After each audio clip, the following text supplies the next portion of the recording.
Hello, welcome to week 2. So this is what we did last week with the color wheel.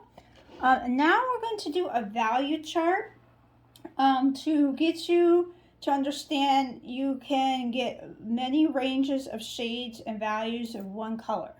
All right, so if you move over this paper here, we didn't finish this paper last week. We had this chart here, so we're going to move this over and work on this today. Let's see if I can get this all on the camera. If not, I can keep adjusting.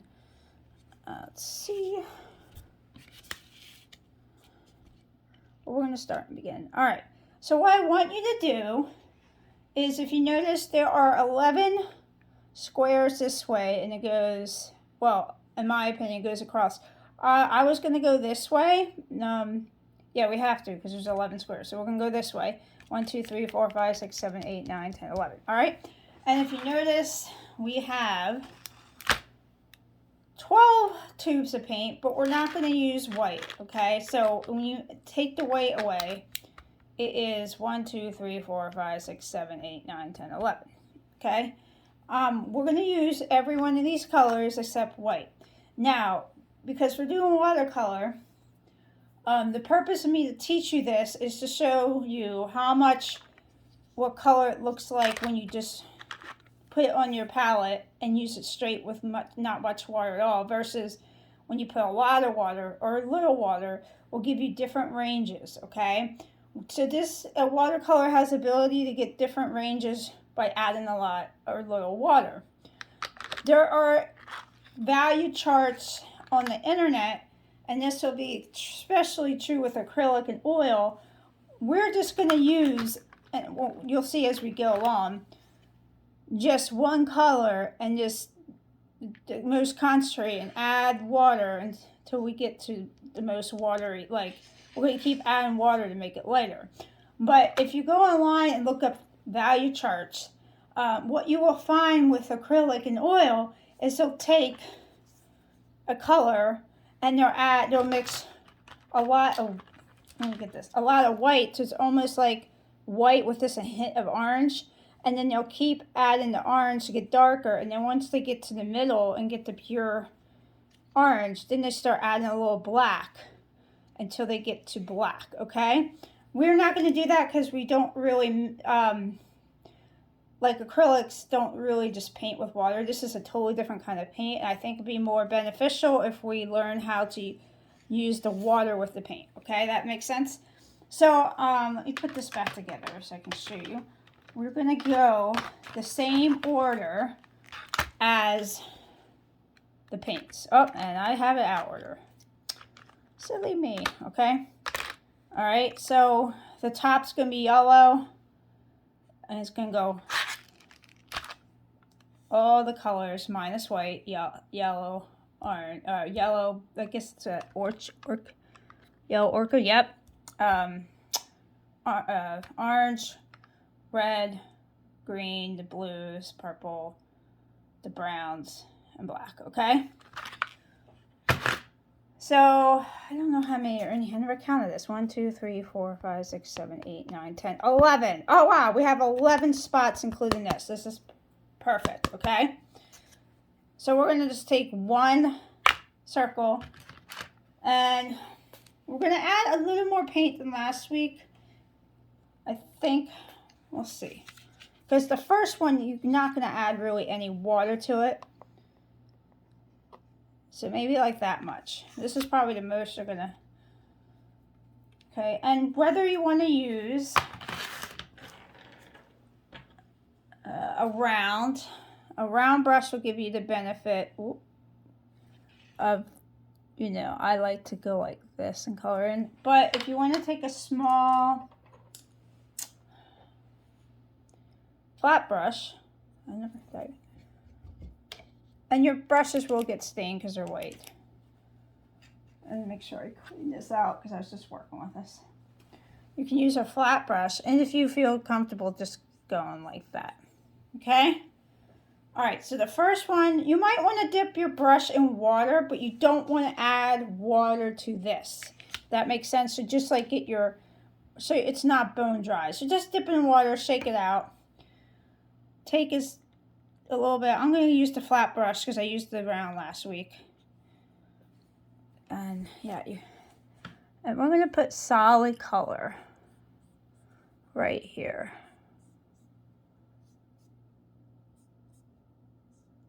This is like the purest before we add water, what it should look like. Okay? Now we're going to add, you know what, I should get an eyedropper. But I want you to take your brush, and don't shake it out, and just add just a little bit of water in here. Okay? Might have to do it twice. Just if you don't want to add a lot though. Just to see how it starts gliding a little bit, but it might not look too much different. And that's okay. We're going to keep adding water. You might not, even if it's not that much noticeable, I want you to get used to, yeah, more water. Just working with different ranges of water in your paint.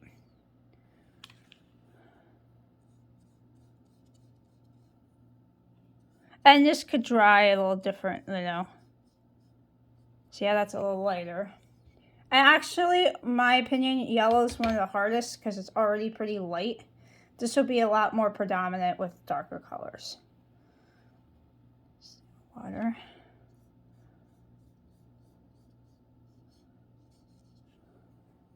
I'm going to add a lot more. Get more.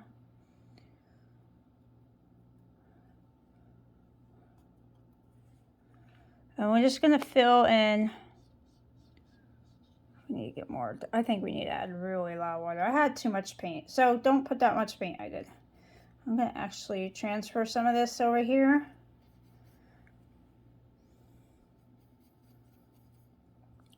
It's a very strong yellow.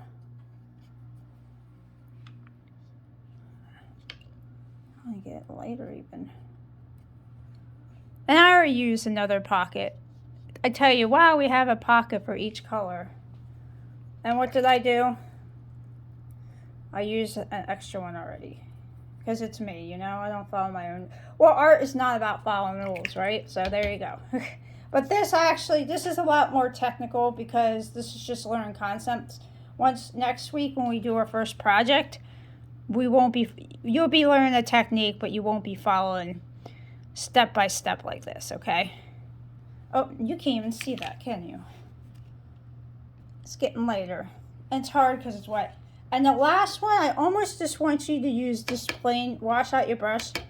Just use plain water almost with this tip. I almost want it like hardly nothing here. Maybe this tip. Just, if it's, you can't hardly see it, but there's yellow, okay? And if you're like me, and you used more than one, you can just, since this one has like mostly water in it, you can just blot that out with your towel if you want, okay? If it has mostly water in it. All right, next one is going to be hopefully a little easier. This is, shake this because we haven't used it yet. Yellow orchard, sorry. Let's try to do a little less paint because you can always add more, and I think I had.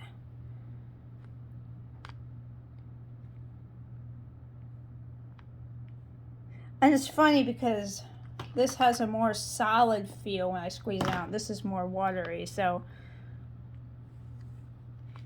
there we go.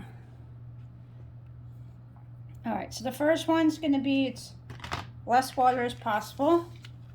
So just dip your brush and shake it out. Actually, you probably don't even need to do that. Just clean it because it's not going to be dry because we just used it. Nope, I got to move my camera. All right. Don't fall over. If you fall over, I apologize. This didn't come out right, this paint. I think I just got the end of the, there we go. I got the paint now. I just had the end of the liquid or something. All right, so I just want to, it's going to be pretty thick.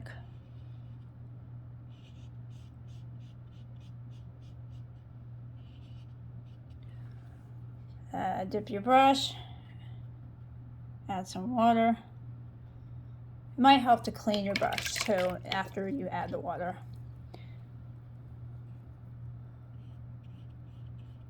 That's already a little lighter. And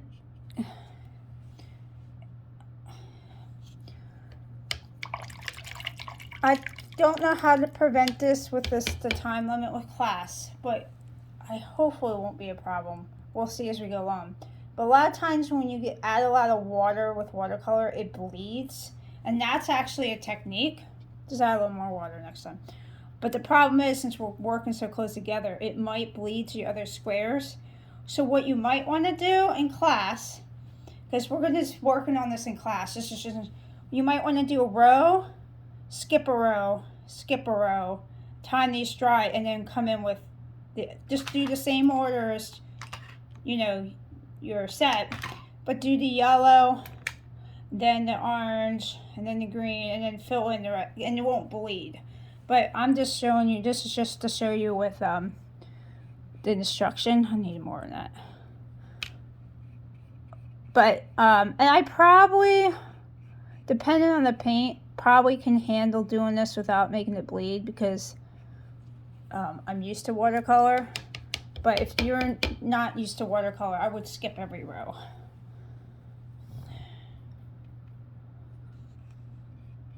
And see how this is obviously a lot, it's getting a lot lighter. This was a little, the yellow was a little more challenging.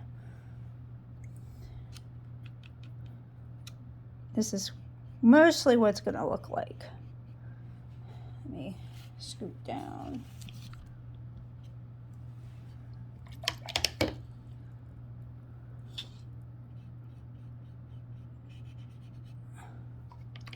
I keep adding water to the point where it's just almost just really water. The last square should almost look like there's nothing paint on it, but just a hint of a color. And it looks blotchy, it needs to dry because this part is more wet. And that's fine. And if it's a little blotchy, it's fine. That's actually the consistency of watercolor sometimes. I mean, you can get it all solid, but I'm more concerned about the value right now, and I'm going fast. So you don't have to watch me, you know, with an hour here looking at this. All right, let's do one more, and then you can finish this off. Let's see. Let's skip over. So this would be orange. This would be red. Let's do green. This one's green. I'll do the green. All right. And we're actually going to do black, even though we're not doing white. The black will be the last one. All right. Oh, I gotta shake it. I didn't use this one yet.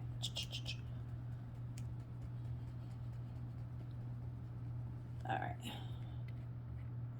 And don't get all uptight if, you know, this doesn't, I don't want to say if you mess up, but if you can't, this is just practice and you'll have you learn. So like if it's not mixing right or something, or you can't, just practice, you know, don't beat yourself up about this. This is really just for you to learn, okay? All right, where was I? Down here? All right. Again, with the,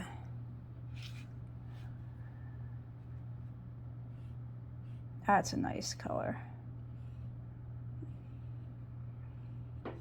So, interesting story. I think this is the color Rivian. Yep. In art school, this is funny. This is my nemesis color. I love the color. As I'm talking, just keep adding water. I'm sorry, I'm getting story time here. Anyway, in art school, I had an oil painting class. And we had that color, and actually this color too, which is, if you could see, Prussian blue, okay, which is a very bright blue, kind of like this, but bright. And both those colors, I have used oil paints since 14 years old, and I want a little more than that, talking through. And so I was used to oil paint. However, I always use different greens and different blues. I never use those two. I use usually ultramarine and some other, I think it was sap green. So I never use these blues and greens. I don't know what it was, but I did not work well with this color in oil. Not that I didn't paint well, I just got it everywhere. It was like glitter. I don't know what happened, but it got all over my arms, all over my art teacher was cracking up. She was helping me, trying to clean me off, clean the floor off, every time we kept cleaning up, it just kept growing. And she was laughing. She's like, "What are you doing?" She's like, "I'll never look at these colors the same again." She's like, "You are a mess." I'm like, "I'm sorry. I'm just a messy artist." But I don't know, something, I can use this color, but in oil paint, I don't know why. I make a mess. Maybe it was the brand. But I haven't done oil in 10 years. I want to get back into it. So I'm just adding, as I'm being distracted by stories, I'm adding color. I'm adding water as I go along. And again, this is too big for the camera. And the last one,